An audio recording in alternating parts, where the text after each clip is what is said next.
오늘 새벽 디아블로2 레저렉션 15시즌의 공식 일정과 패치노트가 공개되었는데요. 15시즌은 2주 뒤인 8월 22일 토요일 오전 9시에 시작될 예정이며 14시즌은 8월 18일 화요일에 먼저 종료될 예정입니다. 그리고 8월 19일 수요일에 3.3 패치가 스템부터 먼저 적용될 예정이기에 레더 시작 전 패치를 먼저 경험해보라는 의도 같고요. 지난 시즌과는 다르게 패치 내용이 적어서 이번 시즌은 PTR이 따로 없었던 것 같습니다. 그래도 이번 패치노트에는 일부 고유 및 세트 개편과 악마술사의 추가 조정 등 중요한 사항이 몇 가지 포함되어 있었는데요. 그럼 잠깐 좋아요만 살짝 부탁드리며 지금부터 차근차근 살펴보도록 하죠.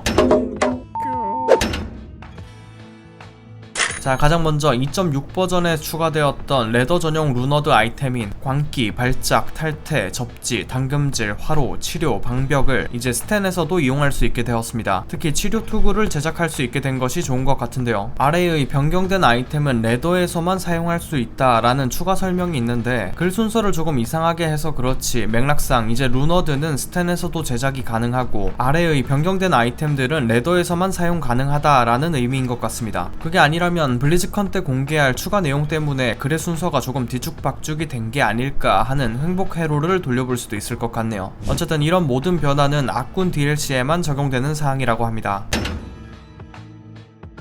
이어서 이번 시즌에 속성이 변경된 아이템들이 몇 가지 소개되었는데요. 먼저 글래디우스 고유템인 유혈자가 있습니다. 초반엔 바바나 질딘이 잠깐 사용할 수 있는 템인데 기존 속성에 이속 20%가 추가되었고요. 포렉스 고유템인 전투가지는 기본 아이템 레벨이 34에서 30으로 요구 랩제는 25에서 17로 감소하여 극 초반에도 사용할 수 있도록 변경되었습니다. 그리고 컴포지트 보호 고유템인 도적의 활은 기존 속성에 냉기 화살 혹은 불꽃 화살 스킬이 추가되어 초반 원소마가 사용할 때 더욱 유용해졌고요. 숏보우 고유템인 눈살도 공속 25%가 추가되어 극초반에 더 좋아졌습니다. 이어서 숏스태프 고유템인 재앙의 재는 공속 20%와 피해 증가 속성이 제거되고 시전 속도 20%가 추가되어 원소술사가 초반에 사용하기 좋게 개편되었고요. 본원드 고유템인 색임 등뼈는 시전 속도 10%가 추가되어 극초반 강령술사가 잠깐 사용하기 좋아졌습니다. 또 레더 어머 고유템인 전멸박쥐의 형상은 이속이 10%에서 30%로 증가하고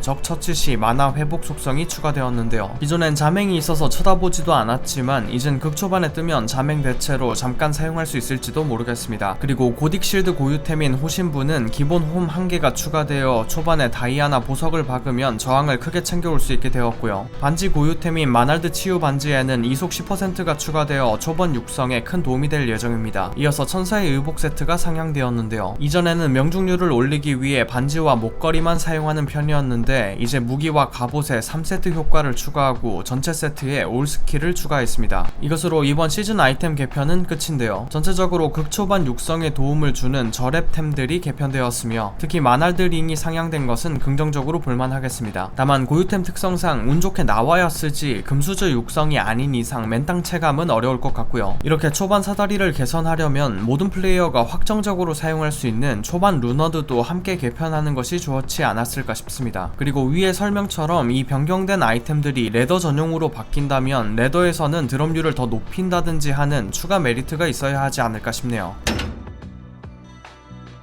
이어서 몇 가지 엔드게임 조정사항이 있었는데요. 일단 전령이 3단계 이상일 때 희귀 이상 아이템 드랍률이 증가했다고 합니다. 덕분에 전령 파밍 효율이 더 오를 것 같고요. 이제 잠복 파괴참 드롭 레벨이 75로 상향되어 잠복 파괴참은 오직 지옥 난이도에서만 획득할 수 있게 되었습니다. 기존에는 악몽 세계석 성체나 공역에서도 드롭이 되었는데 이게 막힌 것이고요. 지옥 난이도에서도 이제 일반 모백에서는 얻기가 더 어려워졌습니다. 다만 전령 드롭률은 영향을 받지 않았기에 여전히 전령에게선 잠복 파괴참이 잘 나온다고 하고요. 정리하자면 이제 잠복 파괴참을 얻으려면 무조건 지옥 난이도의 전령에게서 얻는다고 생각하시면 되겠습니다. 이어서 세계석 조각과 고대인 조각상의 드롭률도 감소되었다고 하는데요. 얼마나 떨어졌을지는 모르겠지만 이 때문에 엔드 콘텐츠 접근이 이전보다는 더 어려워질 것 같습니다.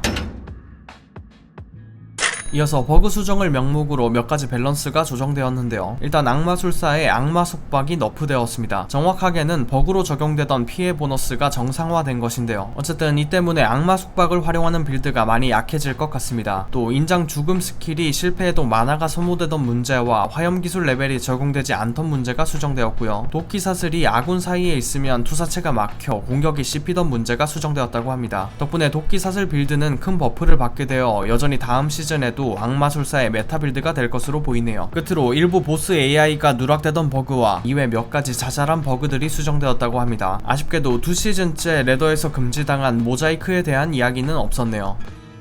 자, 이것으로 이번 15시즌의 소식을 전해드렸는데요. 사실 엄청 대단한 내용은 없어서 다소 아쉽지만 그래도 15시즌 중간엔 블리즈컨이 진행될 예정이니 깜짝 발표를 기다려보면 좋을 것 같고요. 15시즌이 시작되면 14시즌의 아이템들이 스텐 임시 보관함 탭으로 이동될 예정이며 만약 13시즌의 아이템이 임시 탭에 남아있다면 전부 삭제될 예정이니 꼭 미리 옮겨두시기 바랍니다. 어쨌든 이번 패치노트에 대한 여러분의 의견도 많이 남겨주시고요. 항상 시청해주셔서 감사드리며 전 다음 영상에서 새로운 진짜 덕질로 찾아뵙도록 하겠습니다. 그럼 새로운 시즌을 차근차근 준비하세요. 뀨!